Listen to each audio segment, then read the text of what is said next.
Alors, en ce qui concerne la violence de l'idéologie publicitaire, effectivement, Yvan dit bien qu'au départ, je suis arrivé comme prof de lettres, habitué à faire des analyses de discours, pas simplement du discours littéraire, mais aussi du discours politique, du discours sportif. Et ce qui était intéressant, c'était de voir comment ça fonctionne. Donc, décrypter, déconstruire le langage publicitaire. Et très très vite, j'ai pris conscience de ce qu'était une idéologie.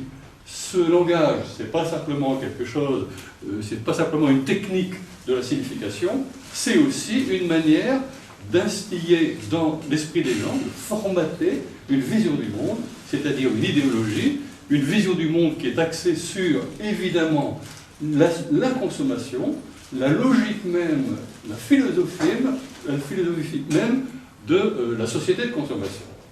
Alors, avant de parler, alors là, bien entendu, on va parler de la violence publicitaire. La violence publicitaire, c'est deux choses, et c'est pour ça que Yvan et moi, nous sommes complétés. C'est d'une part le système extérieur qui envahit le champ public, qui oppresse, qui opprime même, qui est encore plus, et naturellement, il est encore extérieur à nous. Mais c'est aussi la façon dont la philosophie publicitaire crée en nous-mêmes un être réduit à la consommation, qui n'arrive à chercher son bonheur que dans la consommation, et qui naturellement rate, il est foncièrement malheureux. Alors là, je vais aujourd'hui essentiellement essayer de montrer l'aspect intérieur, c'est-à-dire comment est façonné par le discours publicitaire, par l'idéologie, l'idéologie étant à la fois une vision du monde et un mode d'emploi de la vie qu'on peut avoir dans le monde. Et cette idéologie publicitaire, alors j'ai trouvé 5 axes de formatage de la personne par la publicité. Je vais donc parler d'abord, je vais donner tout de suite mon plan, du niveau de l'achat, du formatage au besoin d'acheter, du niveau de la consommation, c'est-à-dire du formatage à un style de consommation, du modèle de bonheur. Alors là, je vais m'étendre un petit peu, parce que ce modèle de bonheur est extrêmement intéressant, d'autant plus que c'est un faux bonheur, mais très très fort pour passer pour vrai, du modèle de communication, car la publicité prétend s'appeler communication alors qu'elle est en fait propagande, et les gens croient que communiquer maintenant, c'est faire sa propagande, c'est s'exhiber d'une façon médiatique. Et puis, il y aura un dernier point que j'analyserai, qui est la publicité comme mode de pensée. Quel est l'effet qu'elle peut avoir sur la façon de penser, et plus précisément pour moi, comment tente-t-elle au jour le jour de déstructurer ce que l'enseignement de français que j'ai fait essayait de structurer. Voilà. Alors avant d'entamer ces 5 points, je vais donner quand même une citation d'Épictète. C'est tout nouveau, ça vient de sortir. Et voilà ce que dit Épictète. Vous entendez ça? Oui. Oui. Le pied est la mesure de la chaussure. Bon, là, vous ne pouvez pas comprendre, j'y reviendrai. Le pied est la mesure de la chaussure. Si tu vas au-delà de ce qu'il faut à ton pied, tu prendras un soulier doré, puis un soulier de pourpre, puis un soulier brodé. Une fois qu'on a dépassé la mesure, il n'y a plus de limite. Eh bien, quelques siècles avant Jésus-Christ, Épictète nous disait un petit peu ce qu'était que la philosophie publicitaire, c'est-à-dire avoir toujours des objets qui dépassent notre besoin, qui ne sont pas à la mesure de notre nature humaine. Ça, c'est une première citation. Je vais tout de suite faire une deuxième citation, qui est très intéressante aussi, alors, qui est d'un petit ouvrage légèrement gauchisant, je m'en excuse, c'est Le Petit Larousse, bien sûr, à la rubrique Consommation, en 2001, c'était tout nouveau, le Petit Larousse a défini l'expression société de consommation. Très intéressant. Alors, il y a 3 ans, ça y était toujours. Je n'ai pas vérifié si ça y est encore. Et voilà ce que dit le Larousse. Société de consommation. Société d'un pays industriel avancé où l'économie, pour fonctionner, s'efforce de créer sans cesse de nouveaux besoins, et où les jouissances de la consommation sont érigées en impératifs au détriment de toute exigence humaine d'un autre ordre. Bon, alors, normalement, une fois que j'ai dit ça, je devrais dire, écoutez, c'est peut-être pas vraiment la peine que je fasse ma conférence, tout est dit, je vais simplement apporter quelques précisions. Voilà ce qu'on trouve dans le Larousse, et c'est quand même extrêmement intéressant, et c'est-à-dire que ça nous explique pourquoi la croissance piétine, parce que les gens finalement, soit ils n'ont pas les moyens, soit ils n'ont pas envie de consommer davantage. Et j'en viens à ma troisième citation, qui est de Jean-Marc Sylvestre. Elle est excellente. Elle est excellente. Vous allez voir pourquoi elle est excellente. Parce que c'est la définition même de ce qu'on appelle la marchandisation des besoins humains. Qu'est-ce qui pourrait faire que nous consommions davantage? Voilà le problème. C'est Jean-Marc Sylvestre, c'est Hollande, c'est Sarkozy, tous. Bon. Même Merkel. Enfin bref. Eh bien, ce qui pourrait nous faire consommer davantage, c'est d'abord les désirs, les envies. Parce qu'on continue d'avoir des désirs, des envies. Oui. Et transformer ces envies en besoins, on peut tous le faire. Voilà. De besoins, bien entendu, qui donnent lieu à un achat. Bien entendu, c'est ça que veut dire Jean-Marc Sylvestre. Vous voyez que tout se complète et que, effectivement, on voit tout de suite que l'idéologie publicitaire est, dans la société de consommation, la face publique de ce qu'est l'impératif économique, faire consommer les gens. Voilà.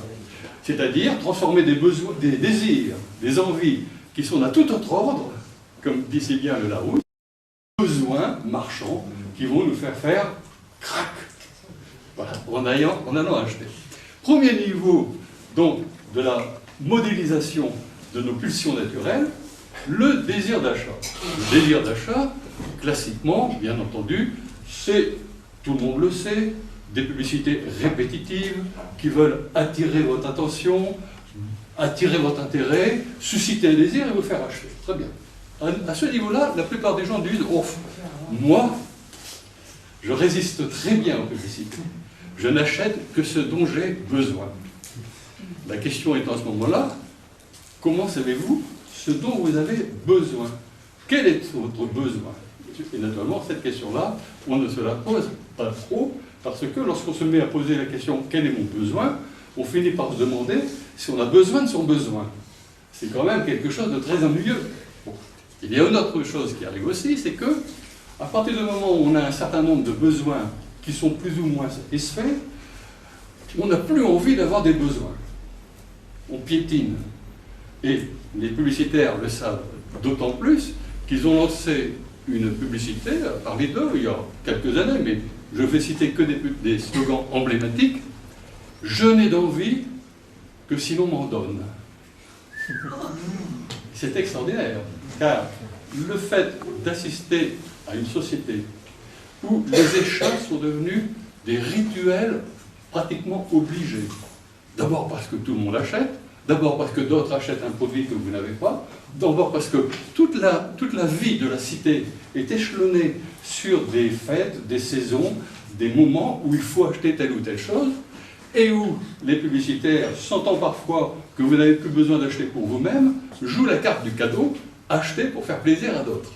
Et ceci, ça crée quand même une sorte de pulsion d'événements dans la vie qu'il faut renouveler souvent, parce que sinon, vous avez le sentiment de ne plus exister. Donc, nous nous trouvons en face d'un certain nombre de personnes, de citoyens, d'enfants, qui tout d'un coup n'ont plus vraiment besoin, mais ont besoin quand même d'acheter, ce qui fait qu'un jour, je n'ose pas le dire parce que c'est méchant, enfin non, c'est pas méchant, c'est vrai, j'y assisté.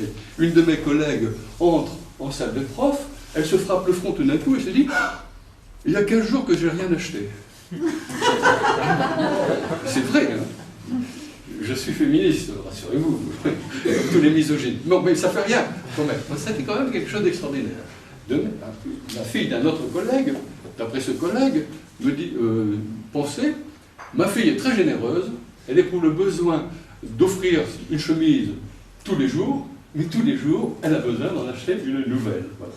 Alors, autre élément qui essaye de susciter chez les gens ce besoin d'achat qu'ils n'ont plus, eh bien, il y a un slogan, c'est ERAP, qui vous dit « ERAP augmente votre vouloir d'achat ». C'est extraordinaire. Quand on regarde de près, on s'aperçoit qu'il y a, par le biais de ce conditionnement permanent qui vous fait saliver devant des vitrines, alors que vous n'avez plus vraiment envie, qui vous donne le shopping comme l'un des divertissements principaux que l'on peut avoir quand on vit en ville, eh bien, devant cela, il y a comme une panne de la consommation chez un certain nombre de personnes. Bien entendu, c'est toujours parfois lié aussi aux moyens financiers, mais il y a quand même, ça existe. Alors que faire pour relancer des besoins qui puissent se traduire par des achats?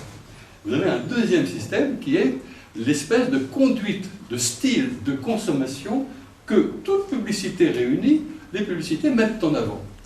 Parce qu'on oublie toujours qu'une publicité, ça n'est jamais simplement une publicité. Elle appartient à un système d'ensemble avec un certain nombre de fréquences au niveau de la rhétorique qui est développée, avec aussi un monde qui vous entoure et qui, lui, va pouvoir consommer, de sorte que les publicités vous donnent toujours le sentiment, lorsqu'elles lancent un produit, que tout le monde l'a déjà, est heureux, est en avance sur vous.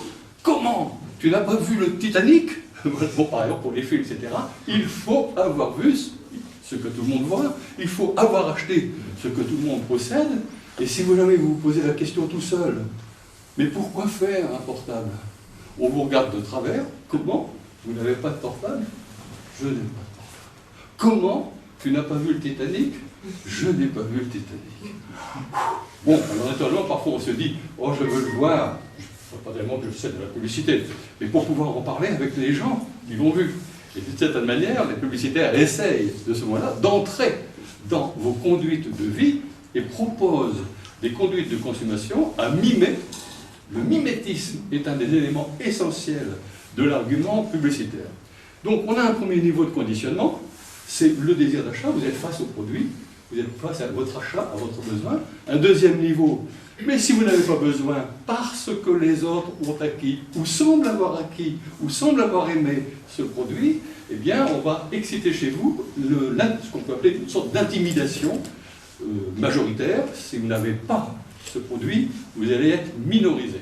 Dans les cours de récréation, et même pas, et même avant d'entrer dans les lycées, et même dedans, effectivement, en 5e, 6e, 4e, il est bon d'avoir certains vêtements de certaines marques. Sinon, vous allez être pointé du doigt comme celui qui n'est pas en phase. Et ça, c'est quelque chose qui est naturellement très intéressant.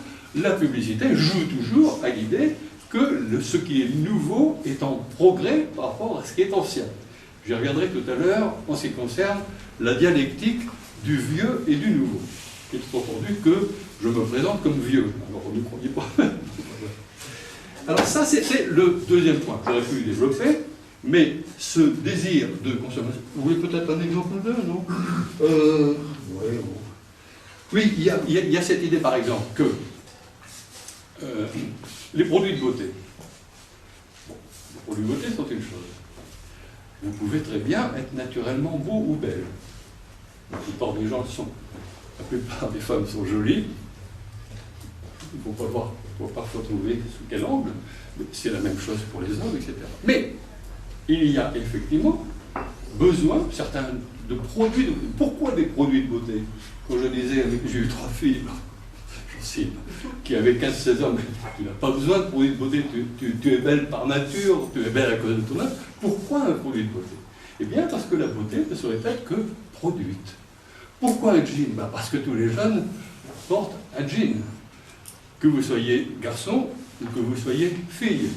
Vous me donnez naturellement l'envie un jour de faire un jeu de mots sur la mode andro-jean. Bon, eh bien, si vous prenez maintenant les boissons sucrées, vous avez envie d'une boisson sucrée ou d'une boisson tout court pour vous rafraîchir. C'est une chose qui est très bien. Mais pourquoi se rafraîchir nécessairement avec un soda de telle ou telle marque, le drink des gens raffinés, par exemple? Voilà, pourquoi? Vous n'en avez pas besoin. Mais les conduites de consommation sont telles qu'elles naturalisent vos besoins. Vous croyez avoir besoin de ce que les autres semblent avoir acquis, des conduites de consommation que les autres suivent, et si vous ne faites pas comme les autres, vous vous sentez largué par le troupeau. Ça, c'est quelque chose qui est un deuxième élément qui, naturellement, fait violence, car on est en état de minorisation quand on ne consomme pas, comme tout le monde, dans des groupes. Bon. Troisième élément, le modèle de bonheur. Quand on regarde les publicités, non pas une ou deux, parce que c'est ça qui est intéressant, c'est de les mettre en rapport les unes avec les autres. On s'aperçoit qu'il y a un certain nombre, je parle assez fort, non? Ça va? Il y a un certain nombre d'arguments qui reviennent, de manière de valoriser les produits qui reviennent. Vous avez par exemple la sexualisation des produits. Bon, c'est peut-être pas la peine que j'insiste, c'est éternel, ça n'a pas bougé depuis 40 ans, c'est toujours la même chose, et bien entendu, c'est toujours aussi la même déception. Parce que lorsque vous voulez avoir comme partenaire un produit fortement sexué, avouez quand même que ça n'apporte pas toutes les satisfactions qu'on pourrait espérer. Bon, ouais. Alors, vous avez un deuxième élément qui revient aussi, lié à la condition, au style de consommation dont je parlais tout à l'heure, c'est l'appel au consensus. Vous êtes supposé avoir un certain nombre de besoins qui sont tous les mêmes. Si vous communiquez avec les autres dans les mêmes produits, eh bien vous vous sentez en état de convivialité. Mais l'appel au consensus devient très vite tyrannique. Nous sommes tous pour. Nous avons tous consommé du. Vous aussi, comme les autres, faites ceci. Bon. Troisième élément, qui revient très souvent aussi, bien entendu, c'est le nouveau, la logique du nouvel homo. C'est-à-dire la nécessité de changer. Il faut toujours changer. Et il faut tellement changer que quand on veut changer le changement, il va falloir revenir à quelque chose de durable. Et c'est pour ça que vous avez ce slogan, je crois, du Crédit Agricole, une relation durable, ça change la vie. C'est très intéressant de voir que ce qui est de l'ordre de la fidélité ne peut être accepté dans le monde publicitaire que sous la forme d'un changement. Il faut changer et toujours changer. Alors moi j'ai eu par exemple, lorsque j'ai réédité, j'ai oublié de vous dire tout à l'heure que mon fameux livre, Le Bonheur conforme, la Bible, eh bien Gallimard a fini quand même par l'abandonner il y a 3 ans, en me disant, bon, c'est plus d'actualité.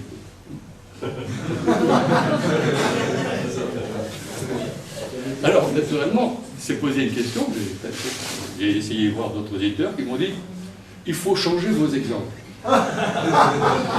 Mais alors, je me suis dit, alors, si je change mes exemples, je tombe en plein dans la logique publicitaire et je fais un livre qui est un livre, finalement, qui est tout à fait dans l'air du temps, quoique, je vous signale que mon livre a quand même 2 avantages. Il était dans un langage post-moderne quand je l'ai écrit en 1981, et 30 ans après, bien qu'une lettre, bien que rien n'ait changé dans le livre, c'est devenu, on pourrait dire, un discours néoclassique. Ce qui fait que, sans avoir à changer quoi que ce soit dans mon livre, je lui ai donné un coup de neuf absolument extraordinaire. Mais surtout, ce qui m'intéressait surtout, c'était de faire en sorte qu'on mémorise bien le type de publicité qu'on a depuis 40 ans, et qu'on s'aperçoive qu'il n'y a aucun progrès dans le respect des personnes dans la publicité, c'est toujours la même chose, c'est toujours le même harcèlement, on essaie toujours de vous prendre de la même manière, dans le même... Il n'y a pas grand-chose de changé, je dirais même que c'est devenu encore plus obscène qu'avant. Il faut voir la façon dont, sur Internet, on vous balance des publicités qui vous sautent aux yeux, on ne vous demande pas votre avis, etc. Ouais. Donc ça, c'était pour le changement et le neuf, le nouvel homo. Très bien décrit dans le fameux sketch de Coluche que vous avez peut-être entendu, vous savez, avec les... Vous n'êtes pas, non? Quand il parle des campagnes jumelées entre ceux qui vendent des dragées laxatives et ceux qui vendent des nettoyants pour WC, vous savez, ça marche très bien. Oui, le nouveau est quelque chose de bien, mais la réciproque du nouveau, c'est qu'il faut bazarder ce qui est vieux. C'est très important, ça. Le nouveau, c'est « je le veux, je me l'offre ». L'ancien, c'est « j'en veux plus, je le balance, je le jette ». Et il y a finalement dans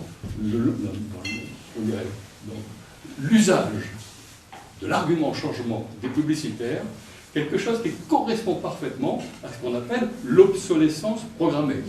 Au début, le produit, c'est le nouveau parfait, mais très vite, c'est devenu le vieux archaïque. On le balance. C'est quelque chose d'absolument extraordinaire.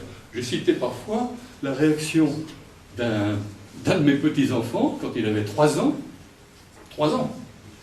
et qui un jour se fait engueuler gentiment par son père, qui est une crème. Il lui dit « Tu n'es plus mon papa. Je vais te jeter à la poubelle et j'en achèterai un autre. » Alors, je ne suis pas sûr qu'il pensait profondément ce qu'il disait, mais ce qui est intéressant, c'est qu'il a parfaitement retenu le schéma dominant à la fois de l'idéalisation immédiate du neuf et du rejet aussi immédiat. Car le produit, moi je ne suis pas contre le produit. Le produit c'est quelque chose, quand on le regarde en profondeur, qui est le fruit d'un travail humain et qui peut être l'occasion d'une relation entre quelqu'un qui produit et quelqu'un qui utilise, qui consomme, au bon sens du terme, ce produit.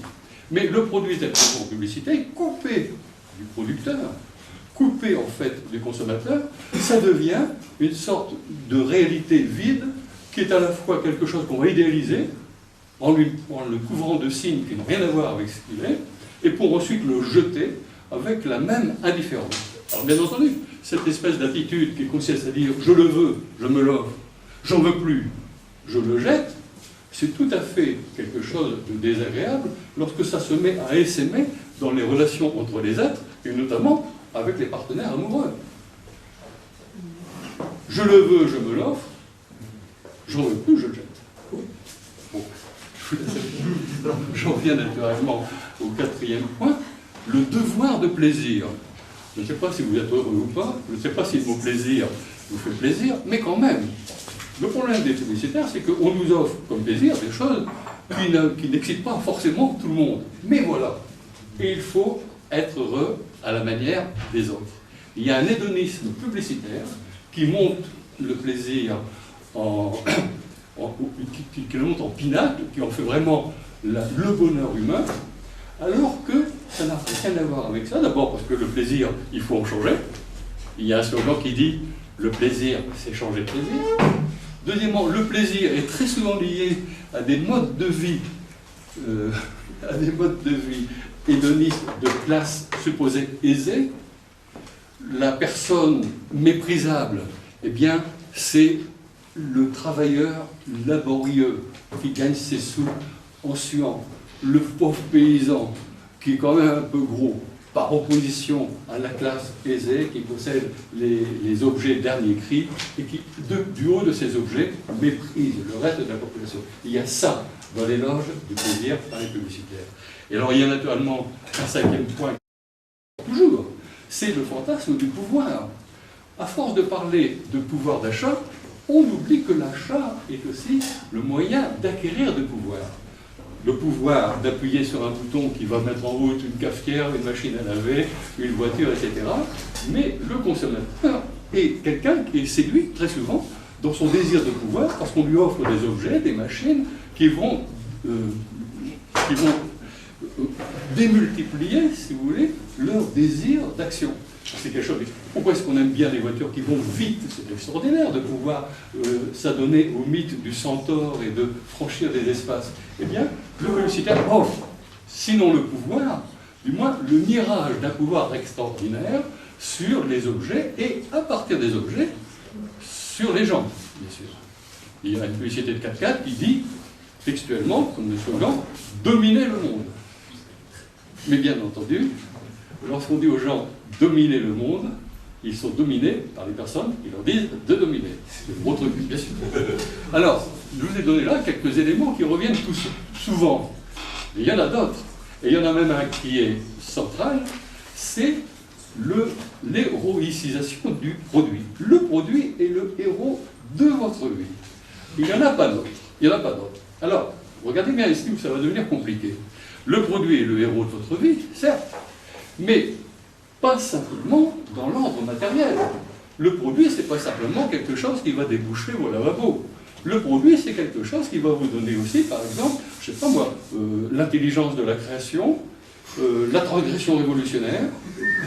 C'est-à-dire que toutes les valeurs traditionnelles ou pas traditionnelles sont alliées par la rhétorique publicitaire dans des produits, de telle sorte qu'on vous dit, avec le produit, vous allez avoir le rêve produit, la beauté produit, l'intelligence produit, le plaisir produit, et que sais-je encore. Bon, je pourrais vous donner des exemples, là j'en ai quelques-uns que j'avais mis ici.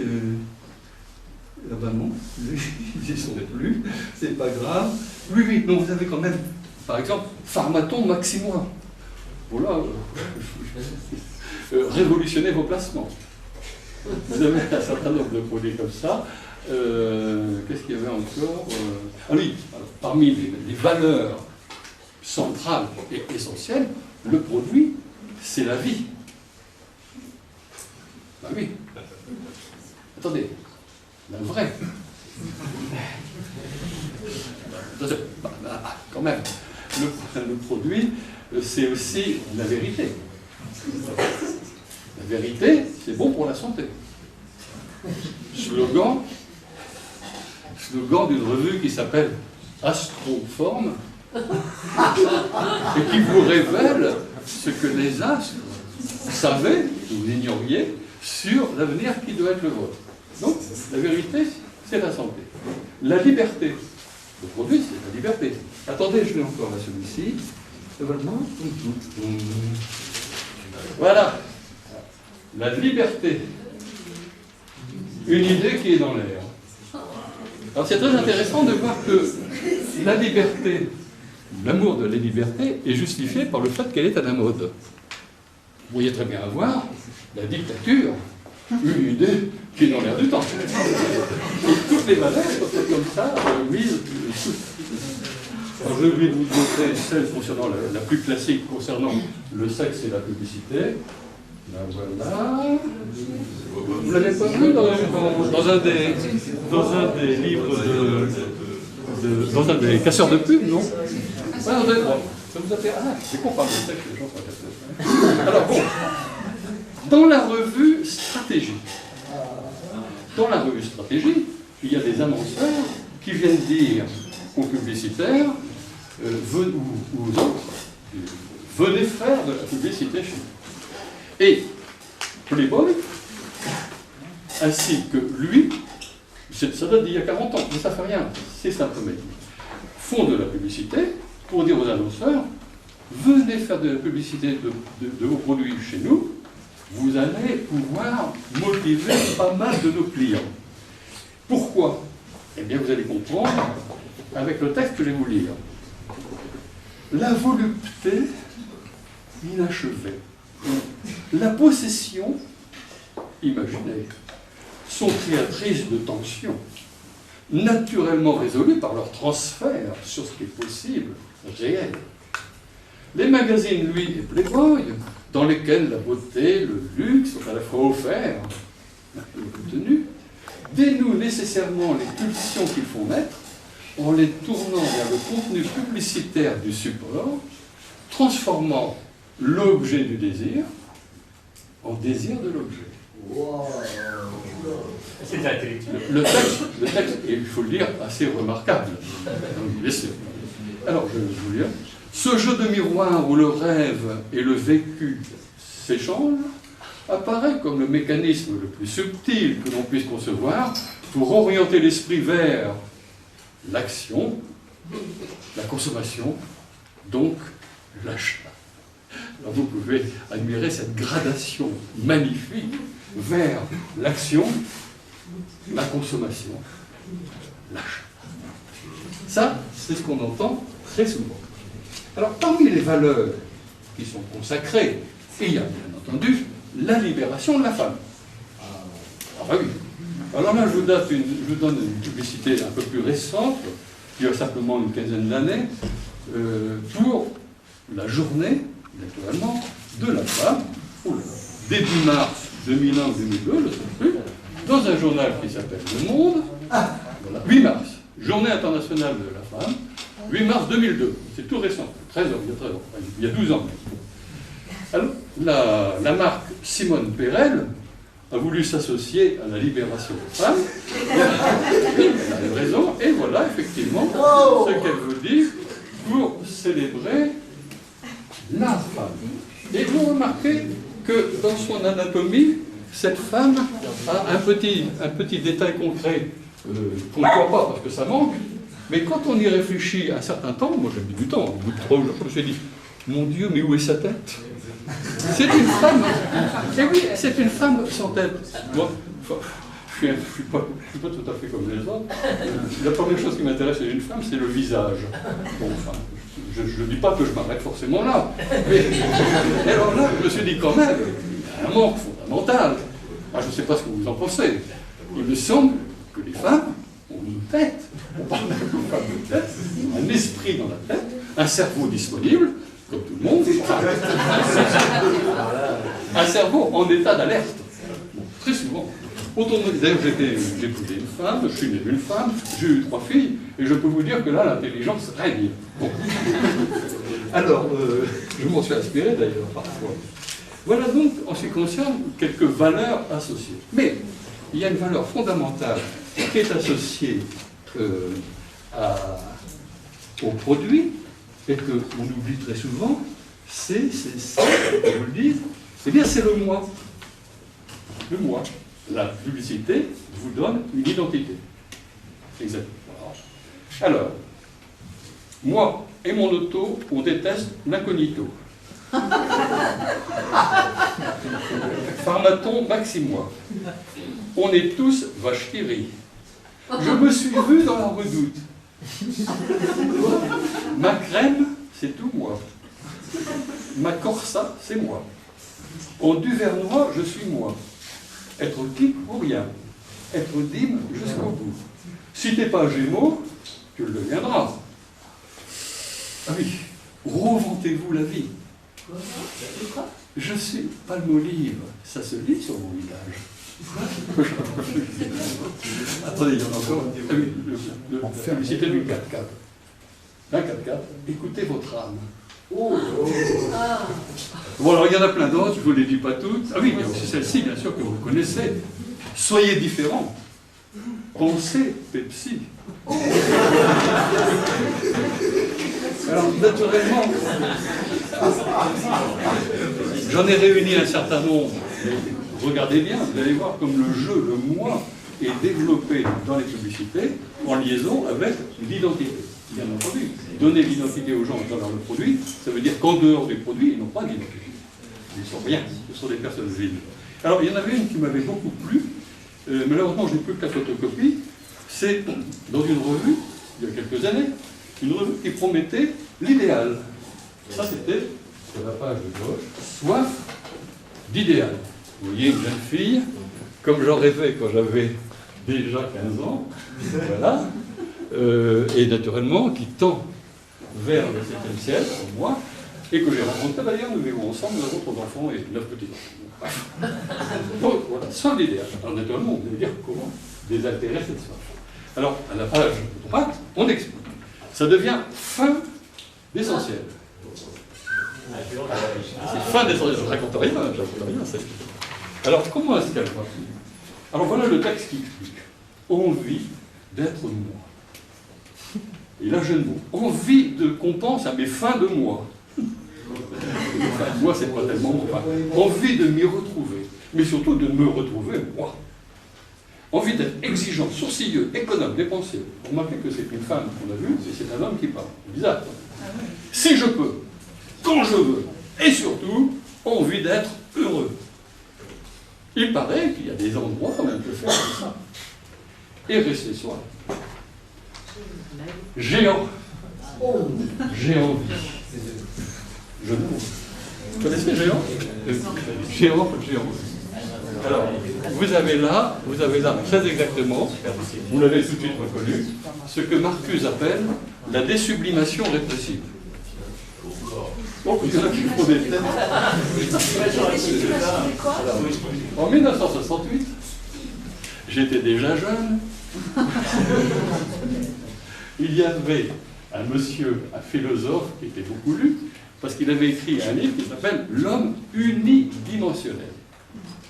Et il disait en substance la chose suivante, en décrivant la société américaine, la société de consommation, bon bah, d'ailleurs Séguéla l'a dit aussi, c'est le corps, c'est pas l'âme, ce ne sont pas les valeurs spirituelles ou intellectuelles, au sens le plus large, c'est le corps, c'est les jouissances matérielles, telles que les décrit Larousse. Il dit, mais, bien entendu, en dissociant l'image de l'homme précédent, qui était corps et esprit, mens sana in corpore sano, en lui retirant apparemment toutes les valeurs spirituelles, il se trouve en face des objets matériels, des produits, sans les valeurs. Comment faire? Eh bien, c'est très simple. On va réinsérer ces fameuses valeurs de liberté, d'intelligence, de bonheur, etc., dans le produit, en faisant croire que ces valeurs perdues dans leur ordre propre se retrouvent dans l'ordre de la consommation. Donc, l'homme n'est plus que unidimensionnel. Il est censé vivre dans la simple dimension matérielle, celle du produit, ce qui était traditionnellement de l'ordre des sublimations intellectuelles. C'est le grand mécanisme de la publicité. Et c'est pour cela que les gens ont beaucoup de mal à accepter l'idée de décroissance. Parce que tout leur laisse entendre que la croissance de leur être profond, de leur être humain, est liée à une croissance économique, à un progrès économique, à un progrès technique. Et à partir du moment où on leur dit « mais ce progrès n'a pas du tout produit le bonheur qu'on pouvait espérer », eh bien, les gens se disent « mais alors, qu'est-ce qu'on va devenir ?» Donc, ceci est essentiel, parce que ça explique pourquoi, tout en étant comblé de produits, on est dans la frustration. On est dans un état où on semble avoir tous les produits supposés de nous satisfaire, et cependant, on demeure insatisfait. Pourquoi? Parce que ce qu'on entend en profondeur, c'est une nourriture de l'âme, enfin, au sens général, et non pas simplement une nourriture d'ordre matériel. Et voilà, c'est le grand manque actuel, et ça, la publicité le refait en permanence. Parce que, bien entendu, comme le dit Serge Atouche, il faut décoloniser l'imaginaire de la consommation. Mais la publicité est là pour recoloniser en permanence notre imaginaire par les mirages de la consommation. Refaire l'imaginaire des enfants en les branchant sur les mirages de la consommation. Bon, c'est tellement évident que je passe au point suivant, qui est, ça va? Bon, on en parlera tout à l'heure, qui est le modèle de communication. Alors ça me met en grogne quelque part, parce que moi, professeur de français, j'apprenais à mes élèves que la communication, c'est ce que se passe entre deux personnes qui échangent des informations, qui échangent leur vertu, qui échangent à tour de rôle, qui mutualisent, si j'ose dire, leur vécu humain, et qui, bien entendu, cèdent la parole à l'autre quand ils ont assez parlé. Je vais y venir, moi aussi. Bon. Et alors, les publicitaires, c'est pas du tout ça. La communication, c'est quand j'envoie aux gens un discours suffisamment habile pour qu'ils ne puissent pas me répondre. Alors, vous voyez bien que, alors attention, dans les milieux publicitaires, vous pouvez être, par exemple, directeur de la création, c'est-à-dire que vous vous occupez de façonner des spots publicitaires, directeur de la communication, c'est absolument, ça existe en plus mon Dieu, si vous voulez, et voilà. Bon, alors que le mot communication, alors, et vous remarquez qu'on ne communique plus quelque chose, on communique sur. Et vous comprenez aussi pourquoi le monde politique n'existe plus en tant que représentant de ce qu'attendent les gens. Parce qu'on leur a envoyé du « je communique sur », alors qu'en fait, ce que les gens voudraient, c'est être écoutés dans leurs demandes profondes. Et voilà pourquoi la logique de la communication publicitaire est une violence permanente. Réduit l'idée de communication au fait de se vendre en faisant de l'exhibition. J'en ai été moi, est-ce que je vais oser le dire? J'en ai été moi-même victime, une année où j'ai été invité en tant que professeur lambda à parler des sujets du bac. Il y avait en face de moi Jean d'Ormesson, bon, j'étais très flatté, j'ai parlé naturellement, j'ai dit des choses qui étaient de bon sens, Et une fois les micros fermés, l'animateur me dit « Ah, dites donc, vous vendez bien !» Il m'a dit « Vous vendez bien !» Je lui ai dit « je vais vous envoyer la facture. » Je suis venu bénévolement, d'ailleurs comme aujourd'hui. Hein. Donc voilà, ça c'est le monde dans lequel nous vivons. Vendez-vous. Et bien entendu, vous devez vous-même vous considérer comme un produit sur lequel vous allez faire de la communication. Je vais faire de la communication sur moi-même. Je vais raconter ma petite vie, storytelling, et puis avec ça, je vais réussir à convaincre les gens. On va dire quand même, c'était pas mal ce mec cet après-midi. Oh, mais son bouquin est un peu cher. Bon, enfin bref. Alors, je vais passer tout de suite au cinquième mot. Ça va, encore. C'est-à-dire la façon dont la publicité travaille notre mode de pensée. Alors là, excusez-moi, je vais vous faire rire. Alors que c'est quand même dramatique. Alors là, je vais pas d'exemple. Bien, d'abord. 1. La publicité encourage explicitement la démission de l'esprit. Ce n'est pas le cerveau disponible, Cacha, c'est le cerveau indisponible, c'est-à-dire hors d'état de critiquer. Bon, voilà un exemple. Pourquoi résister quand on a les moyens de se soumettre?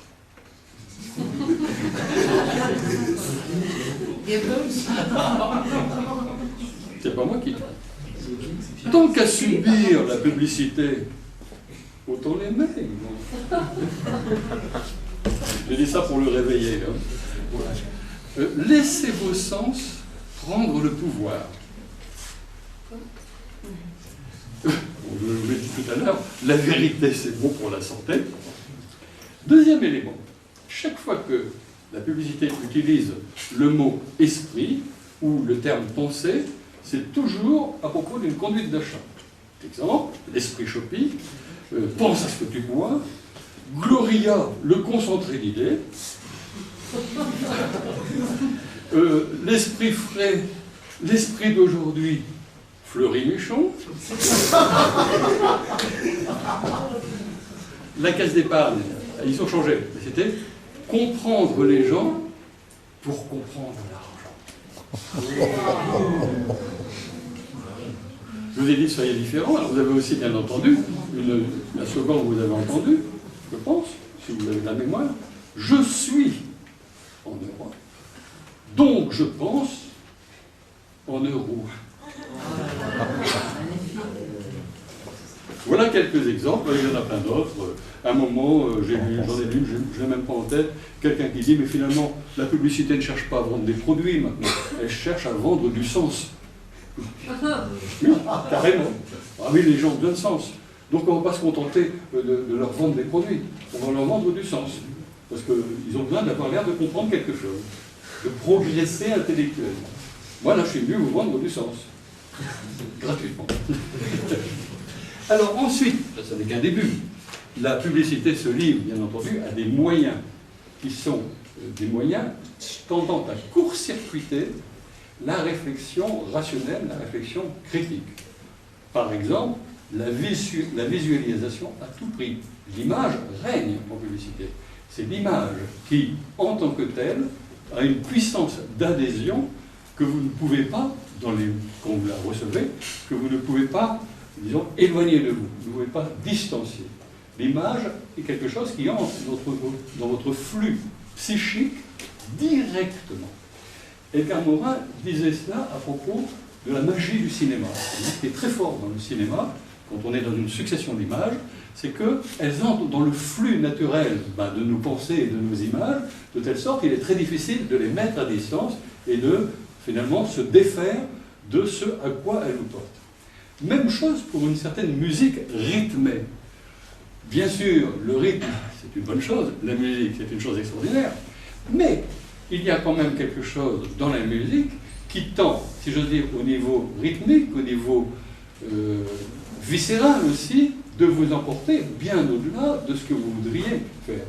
Par exemple, un philosophe comme Jankélévitch détestait la musique allemande à cause du nazisme et des musiques dont il se servait pour faire marcher au pas les soldats.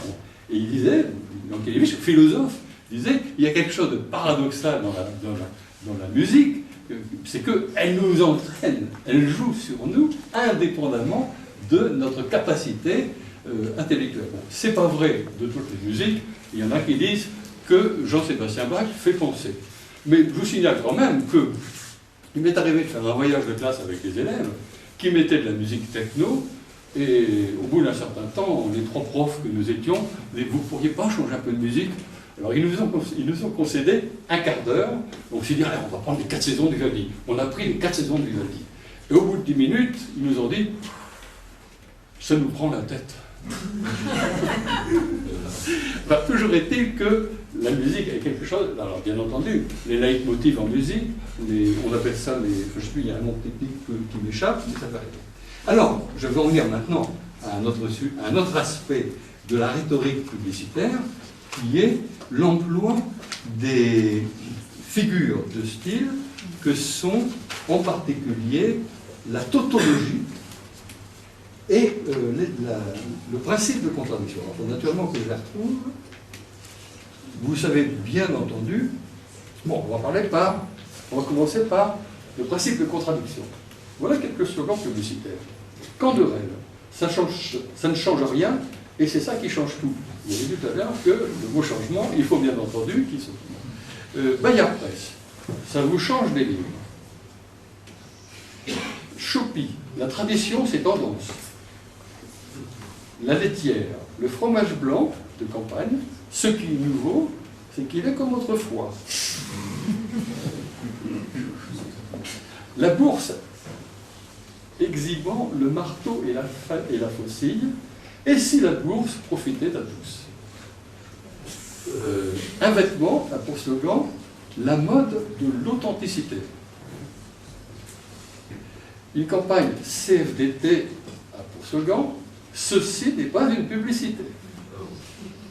Vous allez naturellement comprendre plus facilement le slogan en perse, même mouillés, ils sont secs. Et alors j'ai parlé tout à l'heure de Palmolive, qui a aussi quand même fait quelque chose de brillant. Quand il n'y en a plus, il y en a ça. Bon, alors c'est pas la peine que je poursuive ma démonstration, vous êtes déjà complètement imbibé de cette espèce de... Alors j'ai aussi la tautologie. Alors vous savez ce que c'est que la tautologie? C'est cette figure de style qui consiste à définir le même par le même. Exemple, De Gaulle qui dit « La France, c'est la France ». Et c'est très risqué de sa part, parce que ce que ça veut dire en profondeur, c'est la France que j'aime, la France idéale, etc. C'est la France. C'est-à-dire la France qu'il définit autrement en disant « les Français sont les veaux ». Vous voyez que bon, il y a aussi un slogan publicitaire qui dit « parce que la femme est une femme ». Alors c'est un slogan extrêmement vicieux, puisque ça veut dire la femme traditionnelle est supposée être quelqu'un qui adore les produits de beauté, etc. Et alors naturellement, le produit de beauté que je vous propose est un produit qui va rendre la femme encore plus féminine, s'il se peut. Voilà. Donc, parce que la femme est une femme. Alors, j'en ai quelques autres. La Super 5, plus 5 que la 5. La 205 GTI, plus GTI que jamais. Ford, encore plus Ford. Philips, la lumière qui démode la lumière. Café grand-mère, noir, c'est noir. Heineken, la bière qui fait aimer la bière. Le journal du dimanche, il est seul parce qu'il est unique. Et puis alors celle-là, justement, à propos des femmes, j'en ai cité une autre, celle-là est encore meilleure. Cette année, je ne sais plus quelle année c'était, les femmes ressemblent à des femmes. Alors c'est important, parce que faut quand même, si vous êtes femme, imaginez-vous un peu dans la peau d'un homme ou d'un garçon. Peut-être un peu désorienté parfois. Là, il arrive dans l'année, cette année, les femmes ressemblent à des femmes. Pas de problème, je ne me tromperai pas. Bon, alors j'ai l'air pas très sérieux, excusez-moi. C'est parce que j'ai bu tout à l'heure. Je vais arrêter là. Vous avez bien vu qu'à tous ces niveaux, la publicité est une entreprise qui finalement pénètre dans les esprits, mine de rien, et les habitudes essentiellement à se soumettre. C'est un langage de soumission permanente au groupe ou à ce qu'on pense qu'il fait, ce qu'il consomme, au groupe et à son mode de vie, à la modernité supposée, à la mode supposée, et si vous voulez vous mettre à la mode, vous participez à l'oppression du nombre, puisqu'on est dans une démocratie où l'idée de majorité est complètement pervertie, puisque dans une vraie démocratie, le fait de choisir à la majorité, c'est toujours, non pas pour écraser la minorité, mais pour, faute de mieux, arriver à une décision majoritaire, parce qu'on n'a pas réussi à faire en sorte que les gens s'entendent. C'est pour ça qu'en Afrique, il y a des discussions à perte de vue qui n'en finissent pas, parce que dans certains villages, on veut ne prendre une décision que lorsque tout le monde sera d'accord, en la modifiant petit à petit. C'est beaucoup plus le sens de la démocratie que nous l'avons. Nous sommes dans un monde où la démocratie, c'est comment avoir l'air d'être majoritaire pour écraser ceux qui ne savent pas qu'ils le sont et qui sont pas minoritaires. Et quand j'ai publié mon livre, j'étais surpris par ça. J'étais surpris par le nombre de personnes qui me disaient « Oh, finalement, je pensais bien ce que vous pensez, mais je n'osais pas le dire. » Parce que je pensais que les autres pensaient je croyais que les autres pensaient directement. Donc, finalement, alors, ce qui est important aussi, je vais en conclure là-dessus, c'est que toute cette idéologie proprement publicitaire n'est plus seulement publicitaire. Elle a gangrené l'ensemble des médias, le gros des médias. L'idéologie médiatique est toujours en train de vendre quelque chose, c'est absolument incroyable. Elle est toujours en train de vous dire que si vous n'êtes pas adapté à l'instant T, vous êtes un vieux machin qui est à jeter, parce que c'est toujours ça. Elle est toujours en train de faire l'éloge du temps présent, en ne se rendant pas compte que c'est le plus sûr moyen de fossoyer ce temps présent. Par exemple, la fameuse formule « tout de suite », héritée de 1968. Si je vous donne tout de suite, aujourd'hui dimanche, ça veut dire que je vais vous offrir lundi, puisque lundi est après dimanche. Mais si je vous donne demain, dans aujourd'hui, il n'y a plus de futur pour vous. Et donc, la logique du tout de suite, c'est que si vous avez tout de suite, vous mourrez demain, enfin ce soir. Et c'est tout le temps comme ça. C'est pour ça que l'hédonisme publicitaire, vous regardez, j'en ai vu encore un exemple tout à l'heure, c'est Walt Disney qui disait c'est déjà enfin Noël, et puis le 9 novembre. Donc on peut avoir Noël le 9 novembre. Mais alors il n'y a plus d'attente de Noël.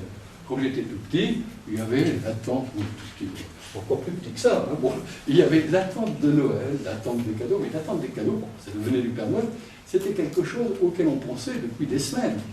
On avait mérité plus ou moins quelque chose. Ça ne tombait pas comme ça gratuitement.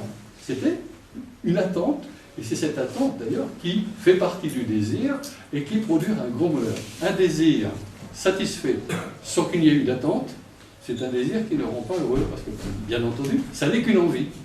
Alors justement, vous venez peut-être, puisque vous êtes tous cultivés, de Ronsard qui disait « Cueillez dès aujourd'hui les roses de la vie », maintenant c'est « Cueillez dès aujourd'hui les roses de demain ».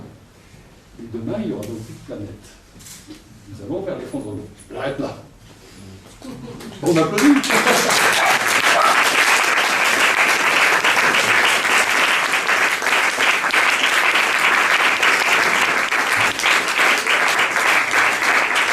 C'est, quand on se lance dans ce type de résistance, c'est de se faire entendre. Voilà. Et donc de risquer, en allant dans les médias, de se faire entendre en étant déformé. Par exemple, vous allez voir, c'est arrivé de multiples fois, des tables de 4 ou 5 personnes où vous êtes l'anti-publicitaire de service, avec des gens qui sont bien dans le système, à qui on prête davantage la parole qu'à vous, et le résultat, c'est qu'on dit « Oh, il y a quelques illuminés extrémistes qui sont contre la consommation, mais le gros du public est resté quand même fidèle, il attend la croissance, la consommation. » Voilà, c'est ça. C'est le gros problème. Et en même temps un piège, si vous voulez, parce que vous pouvez très bien passer brillamment dans les médias, et puis bon, voilà. D'autant plus que les gens sont ambigus. Et alors c'est là où on a à se regarder soi-même, c'est que moi aussi, je suis toxicodépendant, par exemple, en ce qui concerne les événements. Je n'ai pas eu le temps de le dire tout à l'heure, mais parmi les éléments que la publicité se donne, naturellement, c'est de lancer des produits comme des événements. Mais en même temps, on voit bien que les médiaticiens lancent les événements comme des produits. Et la boucle est très vite bouclée lorsque finalement les animateurs de radio-télévision sont en même temps des gens qui vendent des produits et qui se servent et qui vendent des événements. Et c'est la même logique qui fait que l'événement n'est plus qu'un produit commun.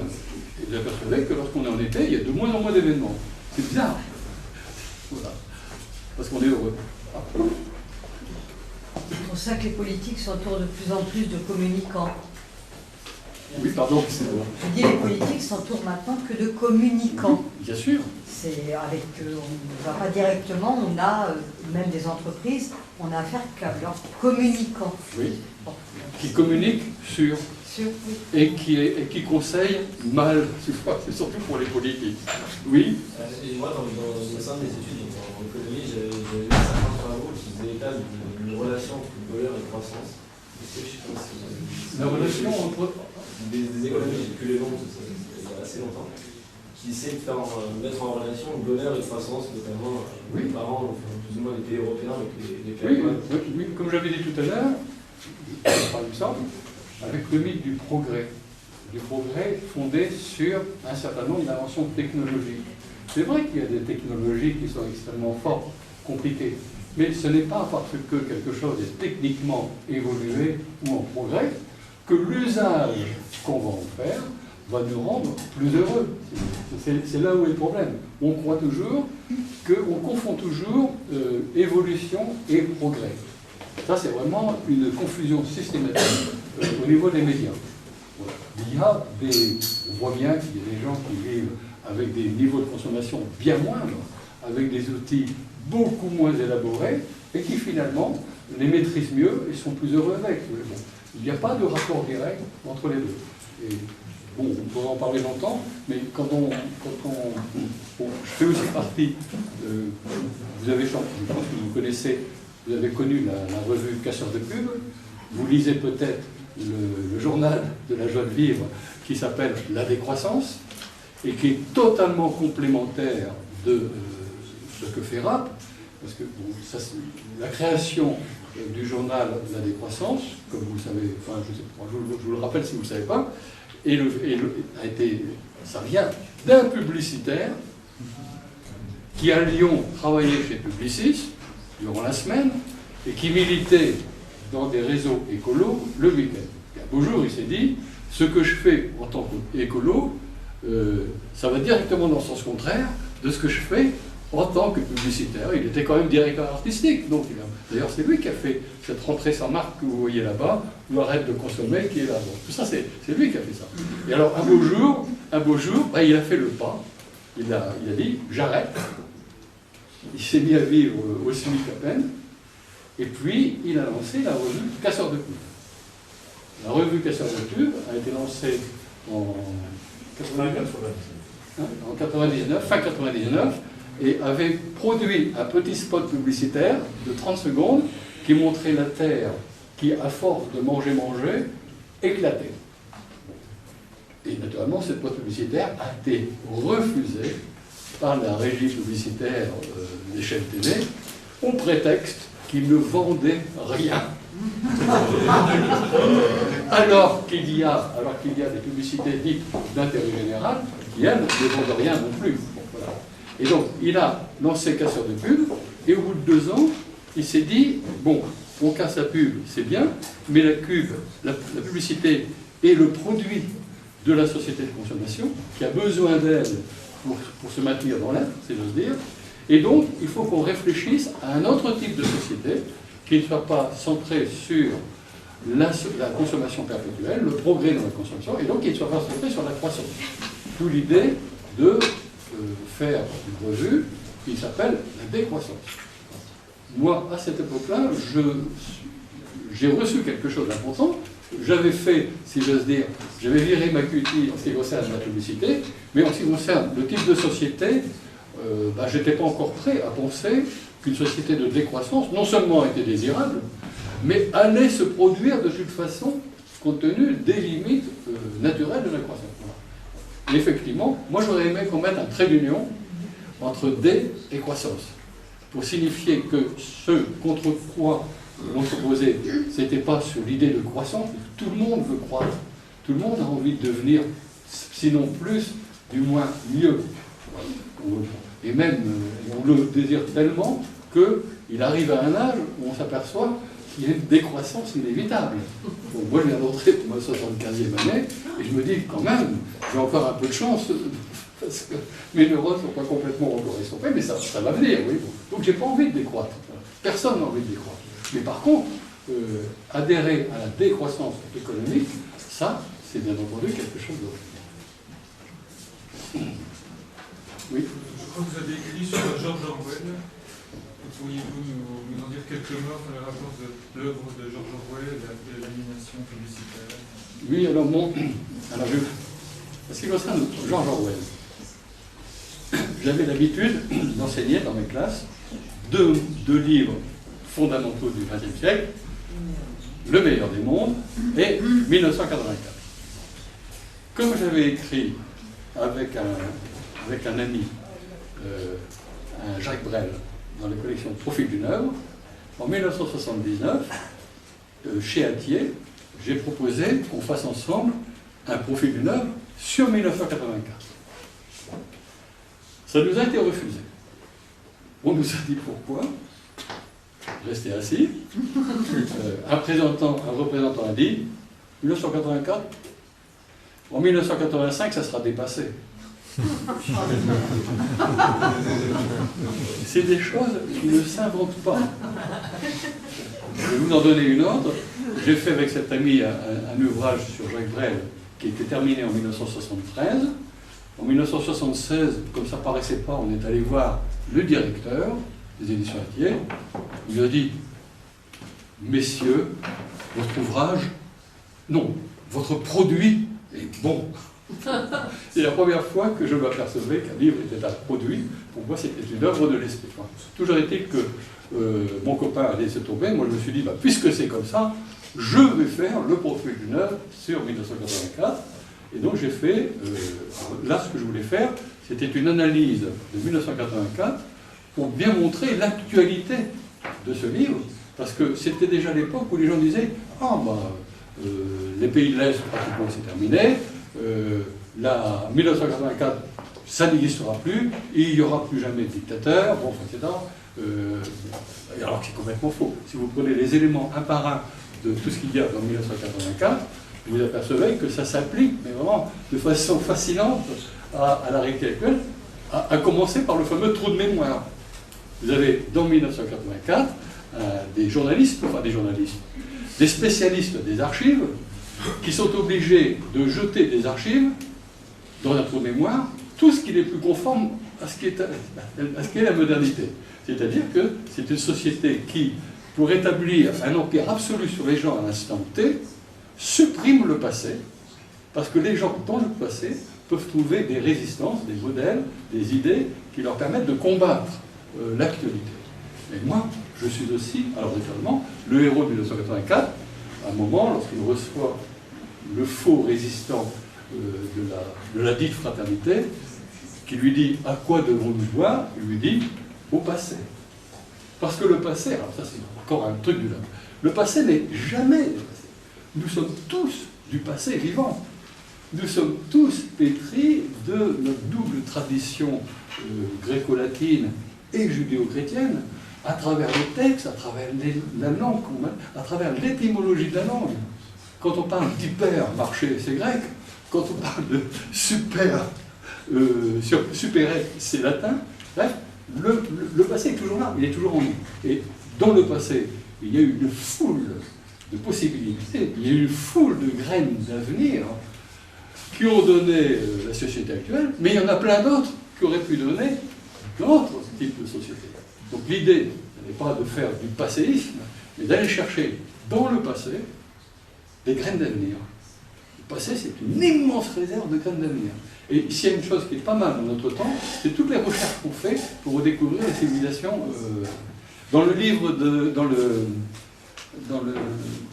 documentaire de Marie-Monique Robin qui porte sur la sacrée croissance, je ne sais pas si vous l'avez vu, non? Vous voyez-le, c'est intéressant, parce qu'il y a plein d'exemples, justement, de modèles de réalisation de vie, sans publicité, justement.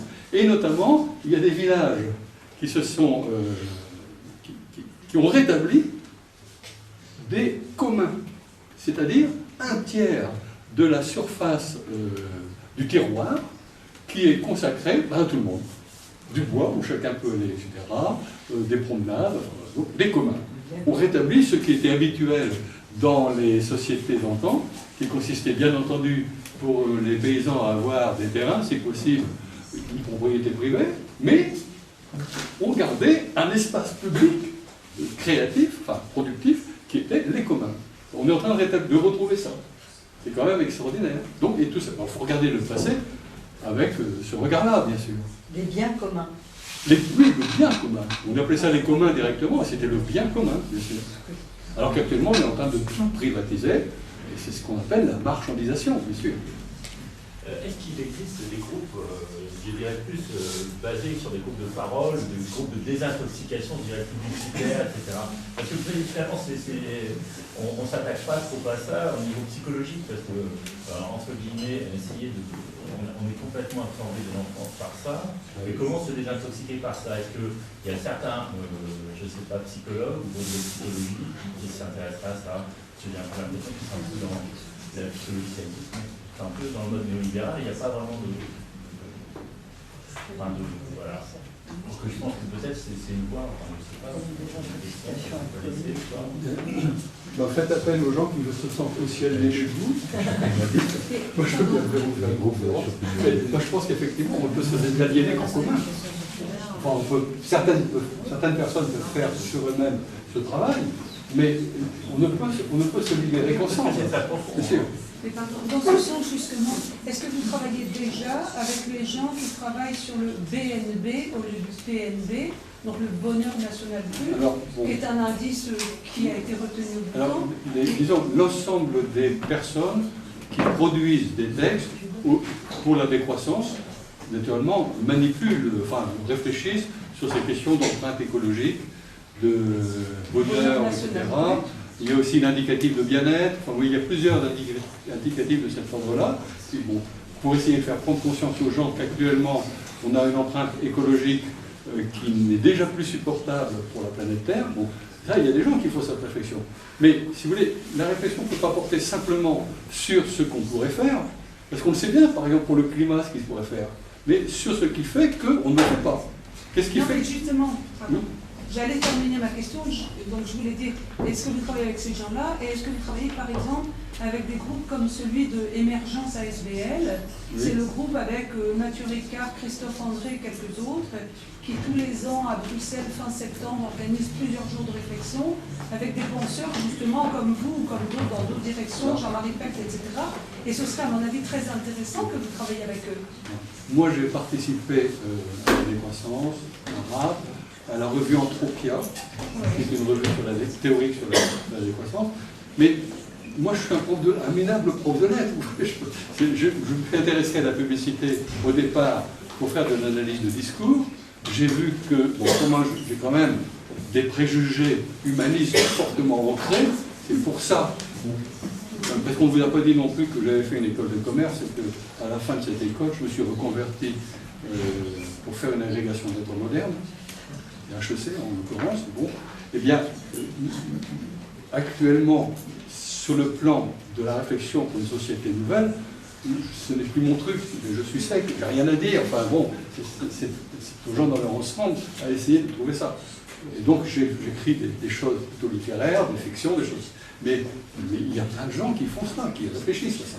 Et quand on me demande de faire une conférence sur la publicité, je termine toujours, forcément, parce que je ne peux pas faire autrement, par répondre à la question de la décroissance.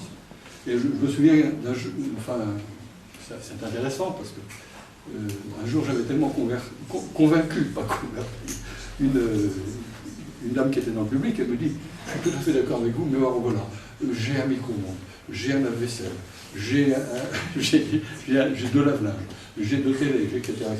Bon, dans ma famille, et alors je sens bien que j'en ai trop. Par contre, moi je commençais, et aussi, qu'est-ce que je vais devenir si je me prive de ces objets? Alors naturellement, j'allais quand même pas insister en lui disant « espèce de coupable !» Bon, et il y a un gars qui s'est levé, et c'était quand même, il y a il y a plus de 10 ans, qui a dit « Moi, madame, je suis né en 1925. En 1940, quand il y a eu la guerre, on a été affolés, on s'est dit « Mais qu'est-ce qu'on va devenir? On n'aura plus rien, on ne pourra plus vivre, etc. » Il dit « Mais on s'est très bien débrouillé. On a révisé nos besoins, on s'est débrouillé. Les Français ont su quand même se débrouiller. La débrouille était collective. Bon, il y a quand même beaucoup plus de gens qui étaient à la campagne que maintenant. Donc ça tout plus facile. Mais ça se retrouve, tout ça. Alors, mais la plupart des gens que je connais qui réfléchissent sur le problème de la décroissance disent, 1, elle est éminemment souhaitable, 2, il faut la préparer, parce que si elle nous tombe dessus, ça va être une catastrophe, 3, les dirigeants le savent, mais ils n'arrivent pas à le croire, ils ne peuvent pas faire autrement. Regardez la façon dont, en ce qui concerne le réchauffement climatique, les autorités mondiales se réunissent, dire dans 30 ans, il faudra qu'on baisse de temps, après ils se réuniront dans 30 ans pour dire il faudrait peut-être qu'on baisse de temps, puis il sera trop tard. Donc la plupart des gens qui sont un peu sérieux sont pessimistes dans la mesure où ils disent il y aura forcément une société de non-croissance, de partage, mais il faudra qu'il y ait une catastrophe avant, parce que sinon les gens ne pourront pas d'eux-mêmes faire non pas rétrograder, si vous voulez, mais revenir au rond-point à partir duquel on a pris la mauvaise direction pour en prendre une autre. Oui. On a quand même eu quelques catastrophes, je pense notamment de l'usine nucléaire, donc ça représente aussi une apogée dans le système de la consommation, l'électricité qui nous est vendue comme l'électricité pas chère, etc., etc. On a quand même eu plusieurs catastrophes, de la plus ancienne, Fukushima, de la Tchernobyl, en passant par ce qui s'est passé au Japon. Oui. Et apparemment, alors, justement, moi je vous renverrai volontiers à un livre de Bertrand Méheux. C'est l'auteur du livre qui avait pour titre « La politique de l'oxymore ». Alors, il a fait un deuxième livre qui est remarquable, mais avec un titre stupide. Je vais vous dire, le titre s'appelle « La nostalgie de l'occupation ». Alors, si vous lisez le titre, vous me merde. Qu'est-ce que c'est que ce mec? Bon. Et en face, ce qu'il voulait dire, il l'explique dans le premier chapitre. La question qui se posait, c'était celle-ci. Comment se fait-il qu'en 1940-45, tout le monde, ayant conscience, enfin tout le monde, une bonne partie des gens, ayant conscience de ce qu'était le nazisme, se sont mobilisés et ont résisté et ont à distance internationale et ont réussi à tuer la bête, provisoirement. Bon. Voilà. Donc c'est ça qu'il voulait dire. Quand c'était qu'à l'occupation, les gens résistaient. Et alors, la suite, il y a un chapitre qui dit, pour titre, la catastrophe les yeux ouverts. Et il dit voilà, ça va d'abord été un article d'ailleurs dans Entretien, il dit voilà, les gens savent, les élites savent, les rapports du GIEC, les rapports internationaux sur les limites du pétrole, tout le monde le sait, ils savent, ils ont les documents, ils savent que ça ne pourra pas durer. Ils savent qu'on est déjà en train de consommer la terre avec une empreinte écologique de 2,2 hectares, alors que normalement il n'en faudrait qu'un 1,8 par homme, par être humain. Voilà. Donc ils savent ça, mais ils n'arrivent pas à rétro-pédaler. Ils n'arrivent pas, ils ne peuvent pas. Ils sont pris dans le système. Et donc ça ne pourra déboucher que sur une catastrophe. Ils ont les yeux ouverts, ils savent qu'elle arrive. Et alors là, on sera obligé de repartir à zéro ou en marche arrière. Voilà, bon. C'est ça qu'il dit. Et c'est très intéressant ce qu'il dit. Voilà, il dit c'est pour ça qu'il avait donné ce titre. Comment se fait-il qu'il y a 70 ans, on voyait bien les limites, enfin, ceux qui menaçaient la planète ont résisté. Maintenant, on le sait, on a tous les éléments scientifiques pour le savoir. Les scientifiques le disent, à part Allègre, qui est un petit peu sonné, mais voilà. Et les hommes, les responsables politiques ne veulent pas, ne peuvent pas. Alors c'est difficile, parce que c'est pas évident, mais quand même. Bon. Alors naturellement, on dit aux gens de la décroissance, ouais, c'est plus gentil, vous n'allez quand même pas dire aux gens du tiers-monde, il faut décroître. Alors qu'ils ont toujours dit, mais on n'a jamais pensé qu'il fallait qu'ils décroissent. Eux, au contraire, il faut que leur niveau de vie, au bon sens du mot niveau de vie, s'élève, bien sûr. Bien entendu, ils l'ont dit ça. Voilà.